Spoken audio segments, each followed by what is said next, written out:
Hey, how's it going? It's Stephen here from understandingaudio.com with another thought-provoking video for you today on something that you can apply directly to the music you're working on right now. The idea for this video came about because I was playing around with a couple of synth parts this morning. It's just a synth lead and a bass part. And as you can see, today's video is about taking control of your mixes. It is so very easy to lose control of your mix at some stage during the process, and then it just becomes this uphill struggle and all the fun goes out of a really fun creative process. So I'd ask you straight away, do you lose control of your mixes? If the answer is yes, like it was for me for a very long time, then watch on and I'll show you some solutions on how to combat this. If the answer is no, I'm proud of you. You probably don't need to watch any more of this video.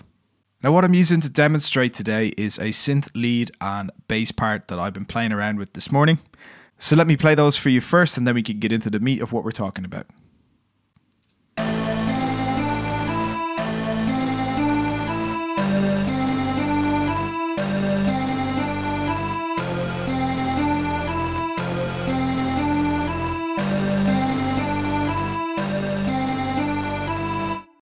Okay, so there are no prizes on offer for guessing what TV show I've been watching. It is, of course, Game of Thrones. Now, this stereo synth lead part is pretty cool, in my humble opinion, but I wanted to add some more effects to it. And this is where I see a lot of mixes go completely out of control, and where a lot of my mixes used to go completely out of control. Now, I'm not talking about EQ or compression here. I'm talking about effects like delay, reverb, distortion, and so on. The temptation and the decision made by a lot of mixers when they want to add something like a reverb or a delay to a track like this synth lead track is to simply add an insert onto the track itself for whatever effect you're using. So in this case, adding a delay directly to the track itself. While adding something like a delay as an insert on a track definitely has its place, it's not my go-to move. This is something that I would especially avoid when using reverb or adding a reverb as a direct insert on a track. I just wouldn't do it. The reason being, you lack the necessary control for placing that reverb in the mix exactly the way you want it. When you add a reverb effect to a mix or any effect, you want it to sit in the mix perfectly. You want it to help in the balance of your mix.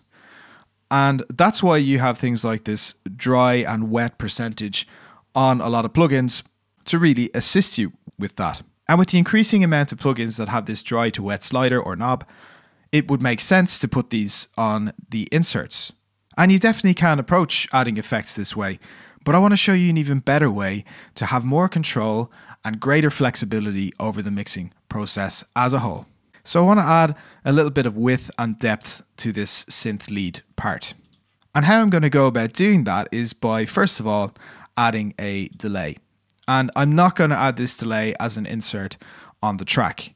I'm going to start the process of showing you how you can use effects a lot more flexibly within your mix. And to do that, we create sends. First of all, we need somewhere to send the signal to. And this is going to be a stereo aux input. And we'll name this delay. Now we're going to want to solo safe this delay track, and to do that you hit Command and click on the S for solo. What that means is that when you have something like the synth lead track soloed, that this delay part is still going to play. So you can hear how the delay is affecting the synth lead. If you don't solo safe your delay and you solo the synth lead, you just want to hear that on its own with all the effects on, you simply won't. You won't hear this delay part unless it's in solo safe. Now we actually want to send some signal from this synth lead. So we come onto the sends and send to the delay bus. At the start, you want to send a lot of signal to it. So bring the fader up to 0, just all click on the fader. And there we go. Come back to that in a little bit. So we've turned on the tap from the synth lead track. The signal is now flowing and it's flowing out, but it has no destination. So we want to designate the input on this delay track. So we go down to bus and delay. Okay, great. Now that delay is going to go out to my all effects bus. And this is also in solo safe. That then dumps my stereo bus It's part of my overall mix template. You don't need to worry about this right now, but this is here as a global bus for all of my effects. I can add inserts, I can send if I want to, and I can adjust the overall volume and panning if I really want to. It's just another element of control within my mix. Now back to this delay track. Let's just add a simple delay to this synth lead. Okay, let's add a quarter note delay each side and listen to see what that sounds like.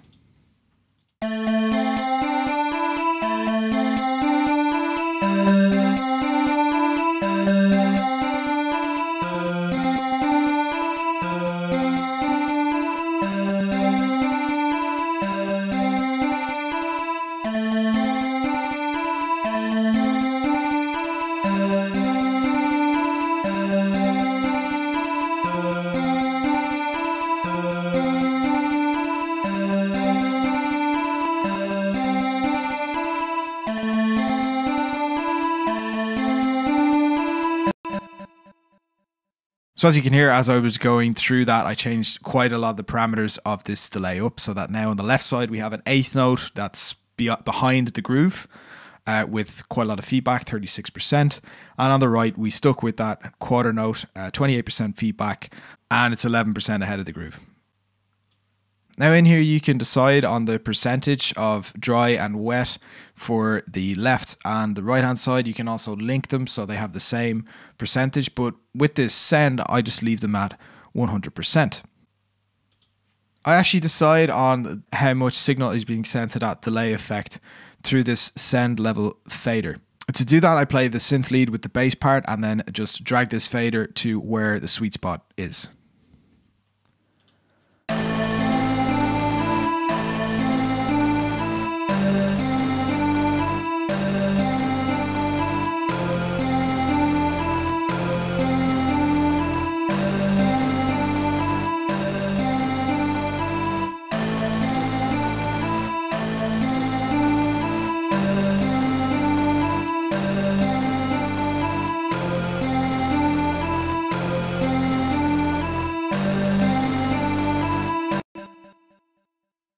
Okay, cool. So for me, that creates a bigger synth lead sound. It's wider, it's bigger, it sits in the mix a lot better. From here, if down the line we want to adjust things, we just have to come to this volume fader on the actual track itself.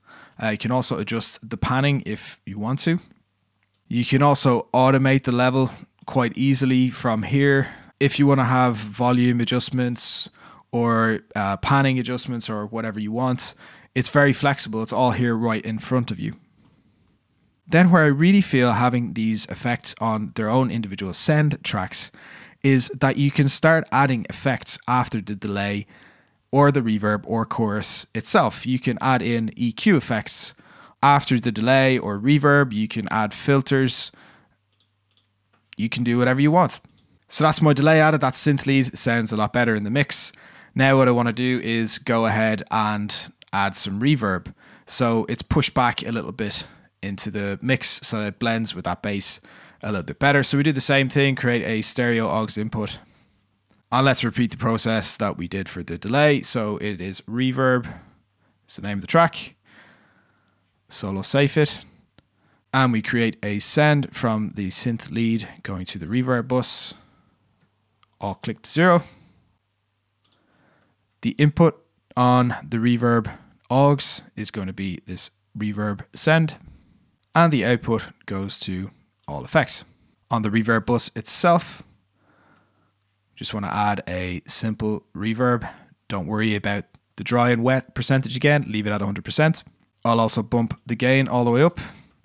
And let's have a really long decay time, like 10 seconds.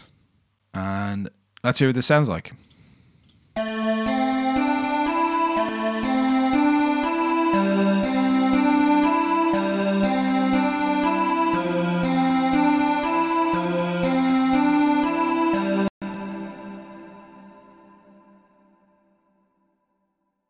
So as you can hear at the end, there's a really long reverb tail. The only way to know how this fits in the mix is to play the other tracks with it. Right now we just have one track, so let's play this bass and synth part together and then adjust this fader so that the reverb sits nicely in the mix and complements the delays that we already have.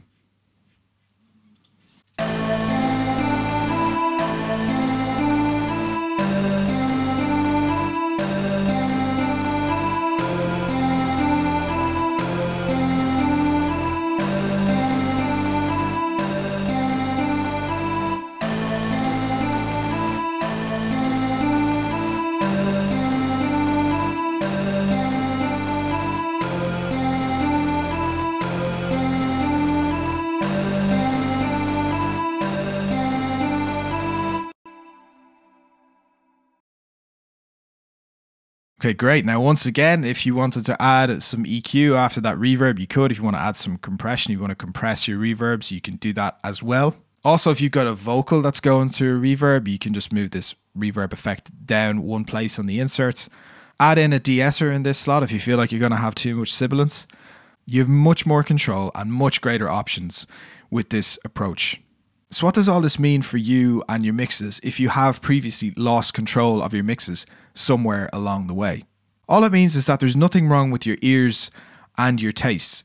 You're still good at what you do. It might just mean that your system or your method just needs a little bit of refinement, and something like this can really, really make a massive difference to your mixes. I can actually guarantee it.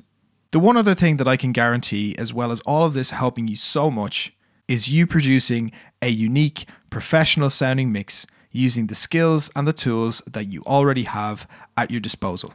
And I'm not talking about something like complicated use of parallel compression and how to really improve your mix that way. I'm talking about something as simple as your taste, and I want to give you all of this information so that you can get a unique pro sounding mix today. And to do that, I want to give you my guide, the one hack that guarantees a unique pro sounding mix completely for free today. To download the guide, all you have to do is go to getpromixes.com and it's all yours for free today. Don't forget to leave a comment down below to let me know what you do to keep your mixes under control. And if you're feeling super generous and you like this video, give it a big thumbs up, subscribe to the channel, put your post notifications on, all that fun YouTube stuff, and I'll be back with another video very soon.